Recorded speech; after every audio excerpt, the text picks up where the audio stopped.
on 105.9 FM and streaming worldwide on the WMAL app. O'Connor and Company. 6:07 here this Friday in the nation's capital, and a busy one at that. But, it's the 2024 presidential election, so bring it on. We're ready for this. It can't get any crazier. It will get crazier, but that's all right. We're here for it. Coming up in just 30 minutes, Tommy Pigott, we're going to talk about some revelations of election fraud in Virginia. 7:05, Derek Anderson running for Congress in Virginia 7. 7:35, Greg Pemberton, he's the D.C. Police Union chairman. 8:05, Matt Bonesteel of the Washington Post, give us a preview of the Olympics starting today. And then at 8:35, Brett Baer, it's Larry O'Connor with Patrice Onwuka. Happy Friday, everyone. Yeah, let's have a happy Friday after all.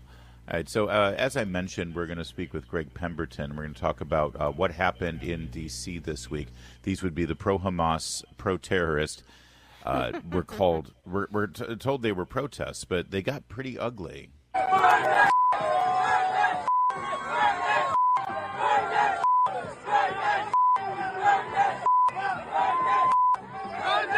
Yeah, burn that expletive. The expletive, of course, is referring to the American flag.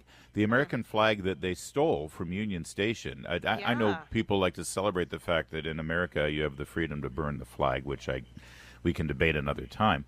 But you're not allowed to burn somebody else's property, certainly not government property, and that is government property. Then when a man came up trying to save the flag, he got chased down, and they tried to violently attack him. And then they went after a police officer.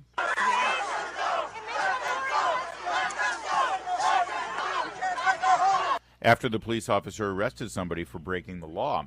There was a handful of arrests, 23 all in all arrested after thousands of people had protested. This was violent. There was vandalism everywhere. Every single flagpole and monument and statue in front of Union Station was completely defaced, including in red paint the words "Hamas is coming," which sounds a little That's threatening. Unnerving. Yeah. Well, here's the update on all of those arrests. Okay. U.S. Park Police have now. Excuse me. Hang on. Here's where do I have the full statement? I have Park Police. Well, anyway, people were released. There was no. There's no convictions. They were vast majority of the people who were arrested were just let free. Is the bottom line. I've got a statement from the U.S. Park Police, but let me find the statement here on their release. In the meantime, you can go ahead and give me your reaction. Listen, I think everyone saw what happened as despicable, disgusting, and not a defensible or constitutional free speech, right to free speech or free speech demonstration. It wasn't just peaceful protesting, it's violent protesting. And that is not that. I'm looking for the condemnations from every Democrat and Republican. I'm looking for the condemnations from Kamala Harris about this and the leaders of the party. I mean, Joe Biden, I think he's gone. We do have a statement from Kamala Harris. I'll share that with you in a moment. But Julio Rosas, reporting, an independent reporter who's aligned with The Blaze right now, said, according to a D.C. law enforcement source, charges against 4 people, including a 15-year-old who were arrested for assaulting police officers during the riot, have been dropped. So the charges against the 4 people who assaulted a police officer were dropped. Now, again, juxtapose that with the federal investigation and millions, tens of millions of dollars that have been pumped into the manhunt for grandmas who walked through the open doors at the Capitol on January 6th. Literally peacefully walking through the doors that day because a cop held the door open for them. They're being arrested. They're thrown in jail. They're convicted. The people who were arrested for assaulting a police officer this week have been let free. All charges dropped.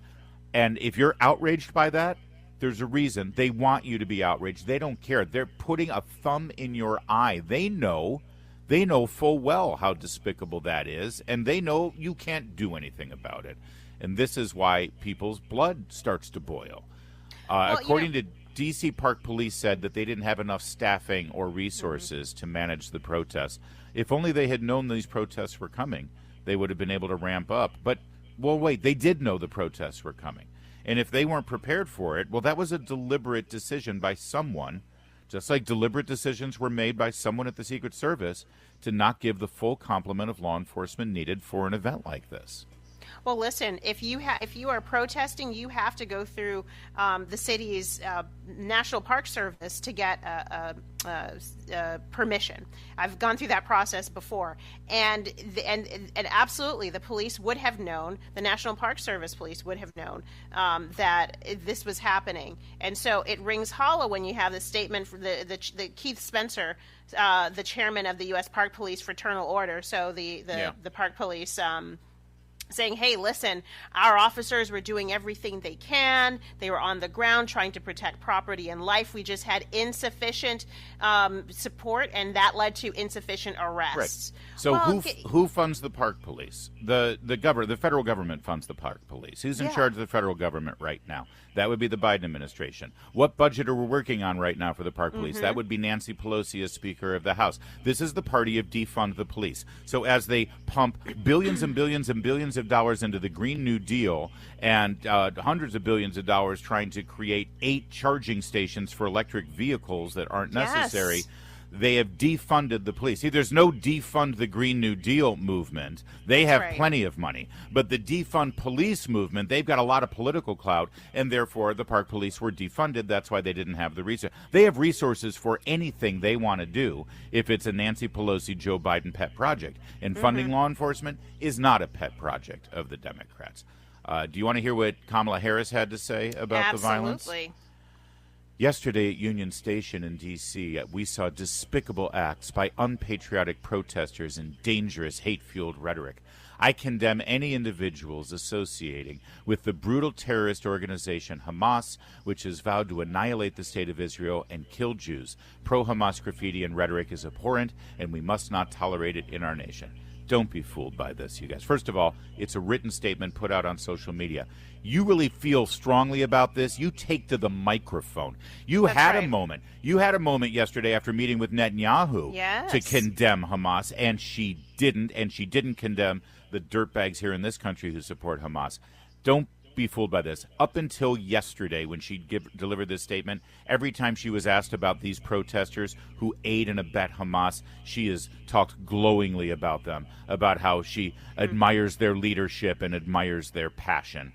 This is fully made to just try to fool you going into this next election.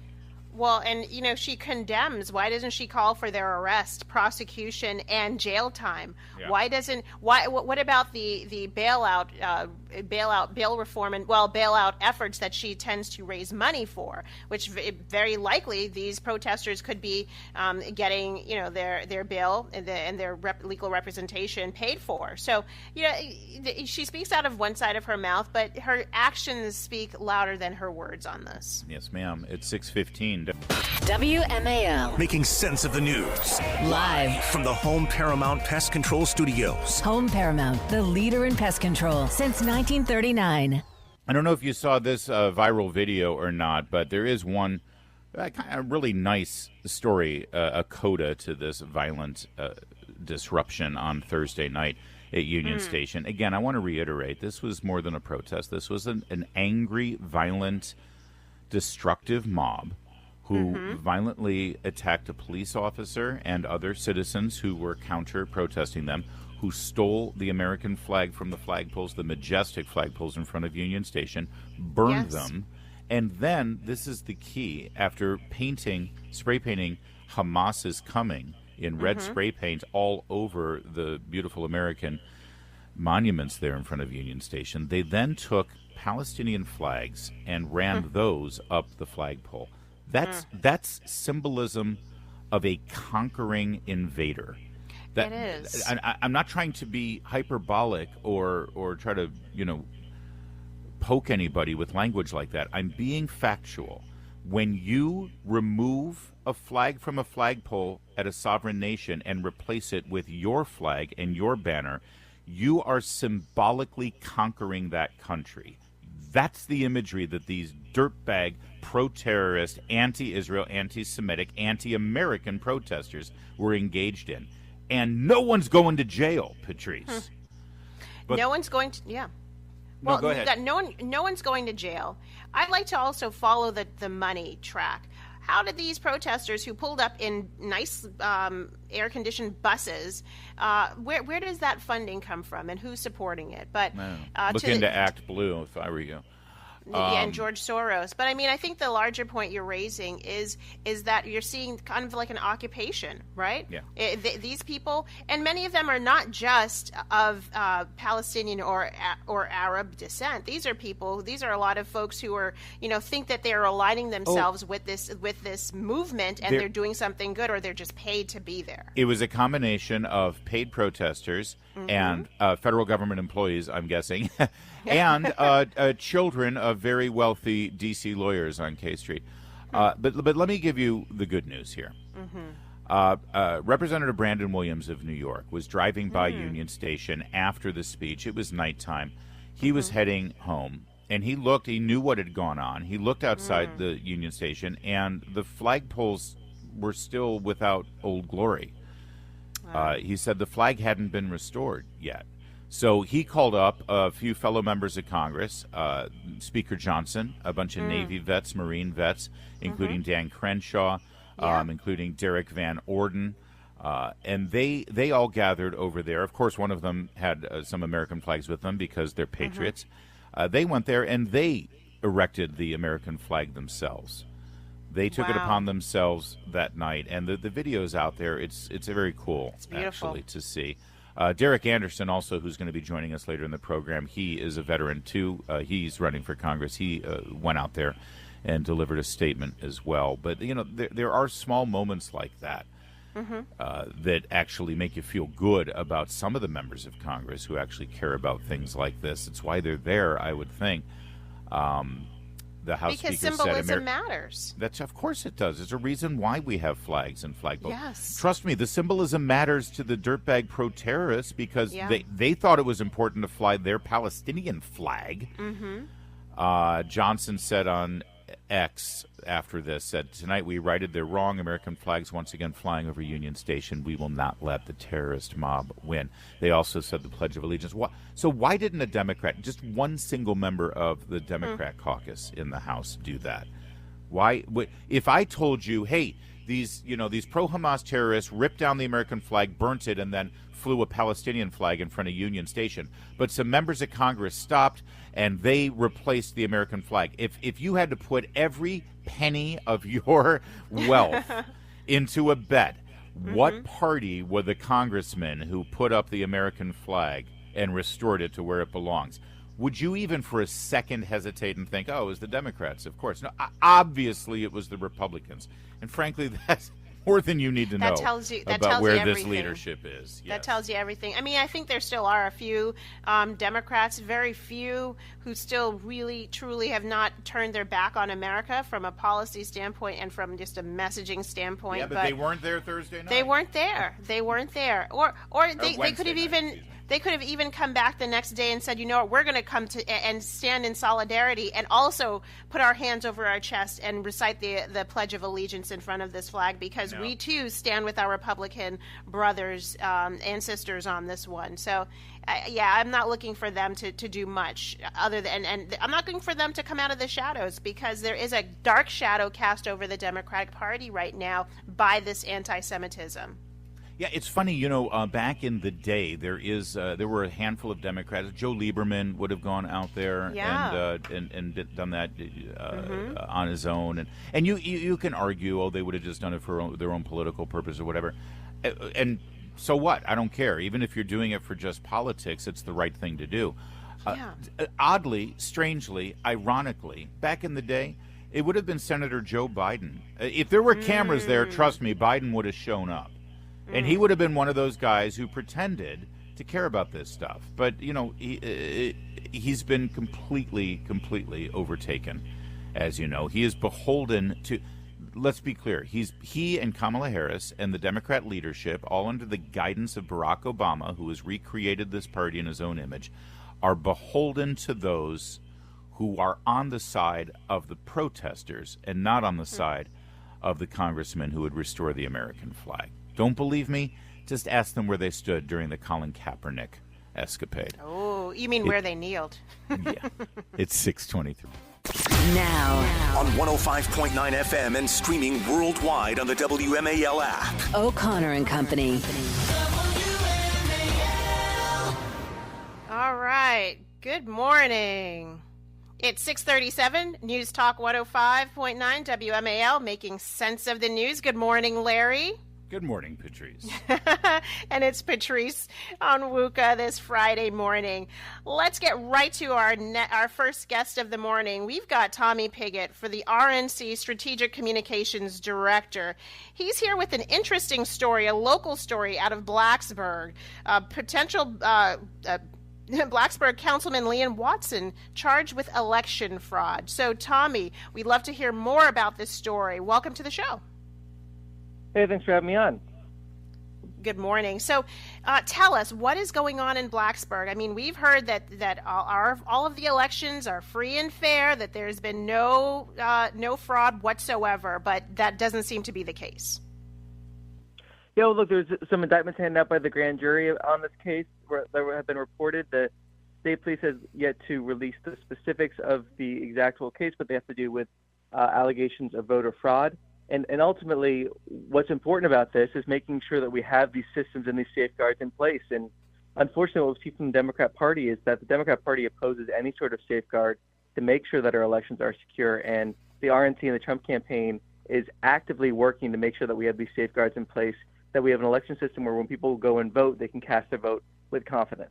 Yeah, I mean, in fact, one wonders how this person was caught and arrested, and how they even gathered the evidence. What exactly is at stake here, or what happened in terms of this person fraudulently doctoring the election?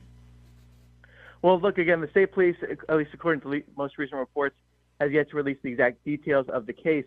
But ultimately, there were four indictments related to election fraud that were handed down by the grand jury. We'll see when those specific details are released. But ultimately, what's important here, again, is making sure we have those safeguards in place, whether it's mail-in voting, making sure that we have various safeguards, and we see Democrats across the country trying to eliminate those in the RNC Trump campaign. And if I may, I mean, if there is, we saw this in Connecticut as well, where for the Democrat primary for mayor, there was ballot stuffing and ballot fraud, and the judge threw out the results, and they had to redo it, and people were arrested. If they're willing to stuff the ballot box and engage in illegal activity for an election at the mayor's level in Connecticut or city council in Blacksburg, Virginia, where the stakes don't seem to be quite as high, surely one must presume that they would be willing to engage in such activities for a presidential election, wouldn't they? You have to assume that, and ultimately the best way to make sure that this doesn't happen is to have those safeguards in place, and that's why it's so astonishing that Democrats oppose it. If Democrats truly were the party of quote-unquote democracy, they would support efforts that make sure people have trust in our democracy. And those are common sense safeguards we're talking about, making sure that we have very, very simple things that people support, such as voter ID, such as making sure that drop boxes are secured, such as making sure we have safeguards in place regarding mail-in ballots. I mean, really common sense type of things to make sure that our election systems are secure. You know, we're speaking right now with Tommy Pigott, RNC Strategic Communications Director. Tommy, it seems like this person who is charged with fraud, he actually worked for the Democratic committee before. Is that right? I think he's listed here as a press contact, and he resigned before he won office. Have we heard anything from the Democratic Party of Virginia or any Democratic officials about this situation? Nothing that I've seen yet. And again, that's part of what we've seen from the Democrat Party, sort of to deny any of these examples. And ultimately, we need to make sure that this isn't happening at all, which should not be too much to ask. And so the Democrat Party has made a habit of not only trying to ignore instances like this, but also, like I said, opposing basic safeguards to prevent them from happening. I mean, one of the most astonishing things, you mentioned local elections, that Democrats have been doing across the country is trying to make it legal for non-citizens to vote in U.S. elections, which is just astonishing to me that they're pushing this across the country in various jurisdictions. The RNC and Trump campaign has taken legal action to stop that, but that just shows that they're not even interested in discussing these cases. They're, in fact, interested in trying to undermine safeguards where they exist and prevent them from being established where they don't. So what needs to be done in Virginia? Because I appreciate you, Tommy, coming on here and talking about this, and it happened right in Blacksburg, and it's a city council race, and it's good that we're on top of it. But early voting is going to begin in something like 7 weeks in Virginia. What has to be done between now and then to ensure that this does not happen in a state that is now a toss-up? Well, two things. First, leading up to this point and continuing, we are engaged in legal action across the country where these instances are coming up in terms of making sure we have rules on the field that people want to see. But secondly, more, and perhaps I have to say more importantly because those rules are so important, but given where we are in the cycle, we're building a 100,000 person strong election integrity program across the country. Poll observers, poll watchers, making sure that we have people on the ground that can rapidly respond to instances when they come up that people see something, making sure we have eyes on the ground in every part of this process. Well, since this happened in Virginia, and you've got a lot of people in Virginia listening to you, what can be done specifically? I love that there's a nationwide push here from the RNC. Let's talk Virginia. What are you doing in Virginia, and what can Virginians who are listening right now do to engage to make sure that if something like this happens on Election Day or during early voting, that it's caught red-handed? Well, yes, that nationwide effort actually is based off of each state because the rules change. So by nationwide, I mean state-specific, but in every state, including Virginia. So if they go to protectthevote.com, there are resources and there are ways to get involved specifically in your community because the rules change by every single state. So part of that effort is a Virginia-focused effort to make sure we have people on the ground. So go to protectthevote.com, sign up, volunteer, learn what's going on, see what we're doing in terms of legally, and then get involved. Terrific. And while we have you really quickly, it seems like Kamala Harris is the anointed next replacement of Joe Biden on the top of the ticket. How is the Trump campaign feeling, the RNC feeling about Kamala Harris, and what's the biggest, strongest line of attack against her? Well, ultimately, she's Joe Biden 2.0. She owns Joe Biden's record because it's her record as well. And she wasn't just there by his side. She was actively part of it. She was the border czar down for the worst border crisis in U.S. history. She was the deciding vote for the $1.9 trillion stimulus bill that fueled inflation. So ultimately, Kamala Harris owns all of the crises we've seen.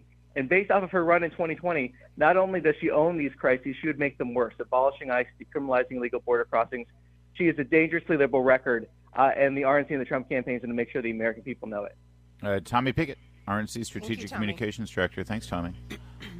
Thanks for having me on. The website, by the way, went protectthevote.com. Virginians, get in there, protectthevote.com. We know that it's happened in Virginia, and so we need to make sure it doesn't happen again. 640. Download the WMAL app to stream us for free.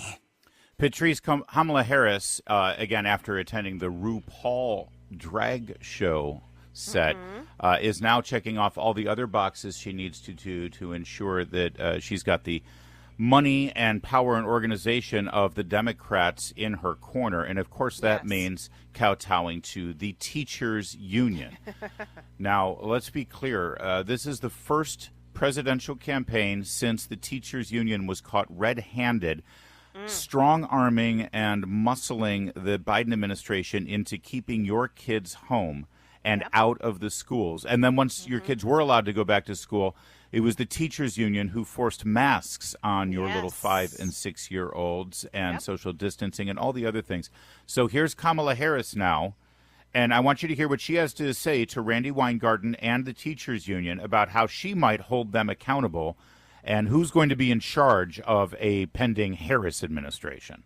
Randy, thank you for your friendship, your long-standing friendship. As we all know, Randy is a force, and she has been an incredible friend and an advisor to the president and me. And I want to thank you on behalf of the president and me and our country for all that you are. There you go.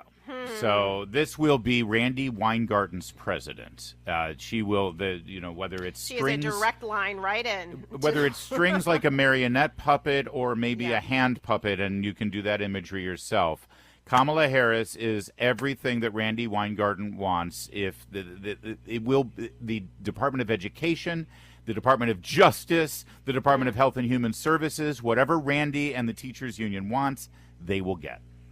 Well, and let's not forget these teachers unions. They don't necessarily represent all the teachers, the good teachers that are out there who are against the school closures, were against the masking, who are just as incensed as we are that the learning loss is so terrible that there are kids who will never catch up. My colleague at IWF, Ginny Gentles, she puts out a teacher's report card and teachers union report card, and she calls out all the misdeeds that these teachers unions are doing. It's unfortunate that Vice President Harris used that speech yesterday as a stump speech to demonstrate just how much more power the Randy Weingartens of this world are going to have in her potential administration. And that bodes worse. That bodes terribly for our kids, for their education, for school choice, folks. She never even mentioned school choice, which is just as important as reforming the public school education system. She didn't mention school choice, but she did promote two major lies that had been told about Republican governors and about Donald Trump and Republicans in general who do want very real, tangible education reforms. Here's the first one. Book bans in this year of our Lord 2024. And on these last two issues, just think about it. So we want to ban assault weapons, and they want to ban books. There you go. So there is no book bans, of course. No, there are no book bans. So she's lying right there with hyperbolic and completely deceitful rhetoric. There are no book bans. However, read between the lines. What she is saying is that if you are a parent and you don't want inappropriate, explicit gay pornography in your child's hands in the elementary schools or middle schools or high schools, she's against you. She wants any kind of explicit pornography handed to your kid without your say. This is Terry McAuliffe against Glenn Youngkin all over again. Yes. But then there's this lie. There are some young teachers in their 20s who are afraid to put up a photograph of themselves and their partner for fear they could lose their job. Yeah, well, that fear, if they actually have it, is unfounded because that's a complete lie, too. What we don't want, and every parent should have a say in their local school board and local jurisdiction, is about explicit instruction about homosexuality and transgender issues with children where it's not age appropriate. But Kamala Harris wants to erase all of that.